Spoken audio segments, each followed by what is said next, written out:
Армысыздар достар. Бүгін мен сіздерді қазақ граммар латын алфавитімен таныстыруды жалғастырамын. Айтқанымдай, бізде к және қ дыбыстар латын к арқылы жазылады. Өйткені бар қазақ сөздерінде жуан дауысты болса қ деп оқылады, ал жіңішке дауысты болса к деп оқылады. Мысалға, мұнда жуан дауысты қазақ деп тұр, ал мұнда жіңішке дауысты кию деп тұр. Және тағы жіңішке дауысты көн. Ал жуан дауыстылармен қон және қию. Г әрпімен дәл солай. Соғу, сөгу. Жіңішке дауыстыларда нүктелер бар. Бұғу, бүгу.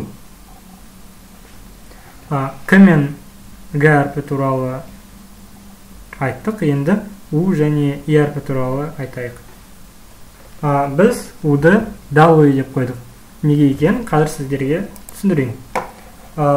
Осы жазу және келу сөздерді алсақ, жазуда сөз үндестік заңына бағынып тұр, ал келуде үндестік заңына бағынбай тұр. Себебі У әзірше жуан дауысты болып есептеледі. Бұл жағдайдан қалай шығуға болады? Біріншіден, уды дауыссыз дыбыс қылдырып қою керек, W деп.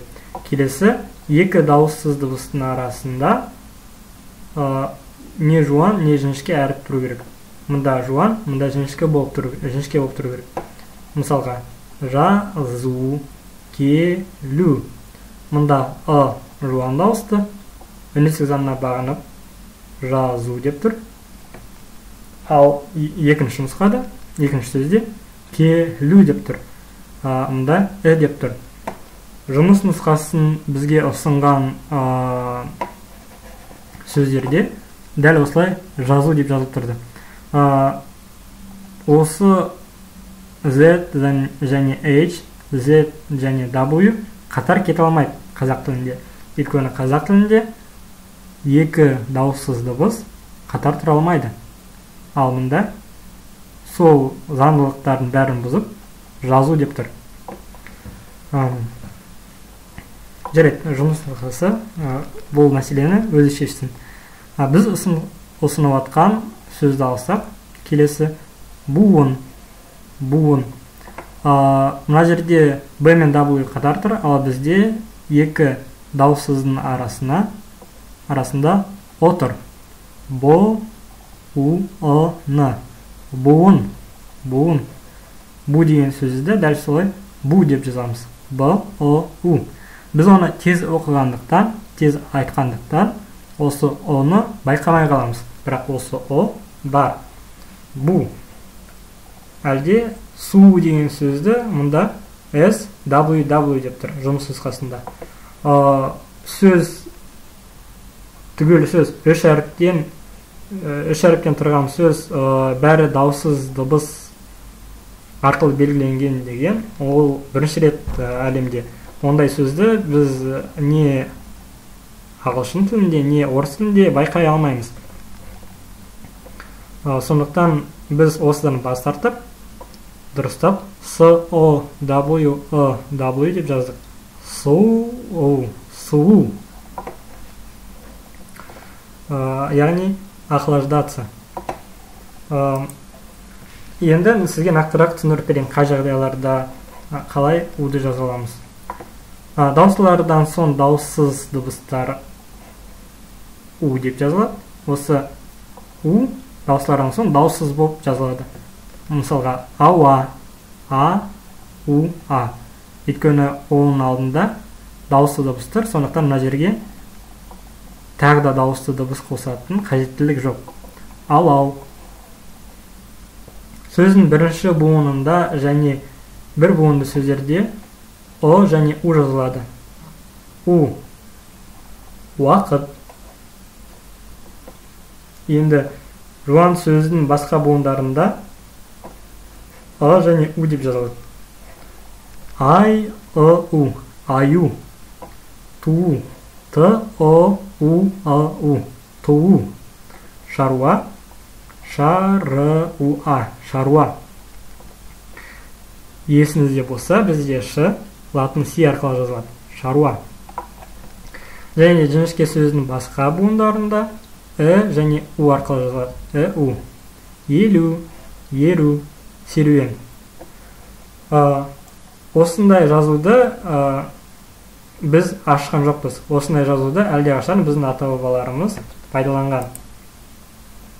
Мысалға, дағырша, қазақша, ханзуша салыстырмалы сөздікте біз айтып атқан келу немесе кию деген сөз дәл солай және у арқылы жазылған. Кию, келу. Және де осы сөздер қайтадан үндестік заңына бағынып тұр. 1929 жылға дейін басылған кітаптарда өсімдік тану, шаруа, жануарлар. Осы аргументтердің бәрін пайдаланып біз уды кейде у, кейде у және у деп жазамыз. Енді и әрпіне көшейік. Байқасаңыз, біздің әліпбиде, қазақ граммар әліпбиінде и әрпі жоқ. И қысқа бар, ал и жоқ. Оны біз қалай жазамыз дейді кейбіреулері. Оны біз өте оңай, жаңағы у секілді үндестік заңына бағындырып, және и қысқа арқылы жазамыз. Немесе және и қысқа, немесе және и қысқа деп жазамыз. Мысалға, қи деген сөз. Қи, әлде ки. Неге біз мұнда қ, мұнда к деп оқыдық? Өйткені мұнда жуан дауысты ы тұр, ал мұнда жіңішке дауысты э тұр. Қи, ки. Енді игілік сөзіне көшейік. Осы и мына жерде үндестік заңына бағынып, және и қысқа арқылы жазылып тұр. Игілік. Және де г мына жерде ғ емес, мына жерде г, өйткені мынау жіңішке дауысты сөз. Өйткені бұл сөзде жіңішке дауыстылар.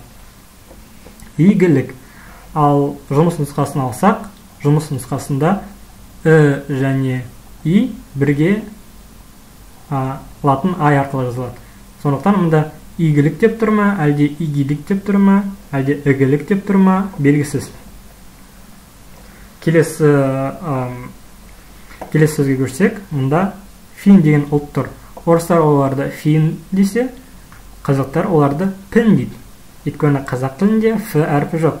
Біз бәр кірме сөздерді қазақ тіліне бағындыру керекпіз. Өйткені бұл қазақ тілінің артықшылығы, бұл қазақ тілінің ерекшелігі. Сондықтан фин деген сөз бізде пін деп жазылады. Қазақ тілінде ф әрпі жоқ.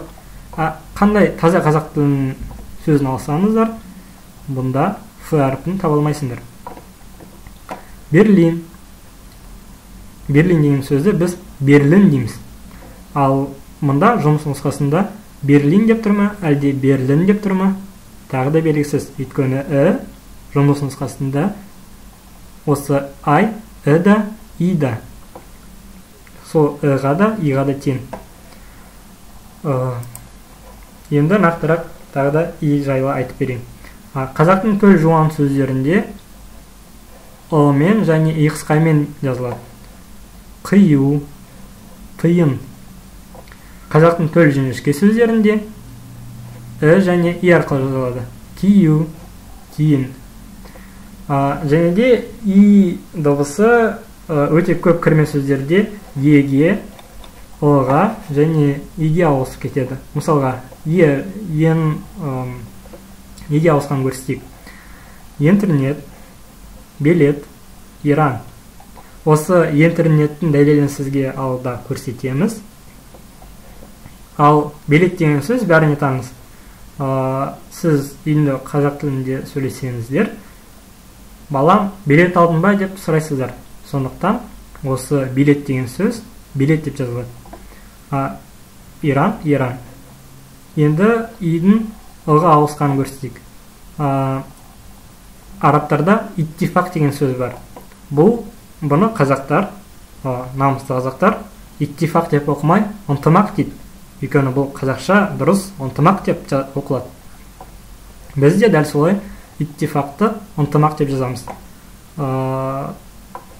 Исхақ деген сөзін, Исхақ деген атты, Исхақ деген сөзді біз Исхақ деп жазамыз. Өйткені қазақтар әлбетте Исхақ деген сөзді Исхақ деп ауыстырып қойған. Және де хының q-ға ауысқанына назар аударыңыздар. Ысқақ. Жаңағы Берлин дін, және де дін. Дін сөзі, арабтың дин сөзі бізде дін деп тұр. Кейбір аттар әртүрлі оқылады. Қазақтарда дін кейде ден деп оқылады. Мысалға, Нұриден деген ат бар. Және тағы сондай аттар өте көп. Ал татарларда, мысалға, Шамил Аляудинов деген молда бар. Оларда д, и деп дін, осы дин деп жазылады. Бізде и ге ауысқан. Енді осы идің еге ауысуына мысалдар. Бұл біздің ата-бабаларымыздың жазуы латын әліпбиінде. Интернационалдық Владимир Ильяұлы Ленин. Илья емес, Илья. Және де Владимир емес, Владимир. Қазақ тілінде в әрпі жоқ, сондықтан Владимир деген. Владимир Ильяұлы Ленин. Ерікті Ирландия. Мына жерде неге қ емес? Өйткені мына жерде жіңішке дауыстылар. Ерікті Ирландия. Енді интернет деген сөз туралы. Интернет деген сөзге дәлел. Интернационалдық. Интернационалдық немесе интернет. Біздің ата-бабаларымыз, таза сөйлейтін ата-бабаларымыз интернет деген сөзді интернет деуші еді. Бізде дәл сондай ұсыныс жасап отырмыз. Интернет. Енді осы дәлелдермен өздеріңіз таныссаңыз, біздің ұсыныстарымызды түсінесіңдер.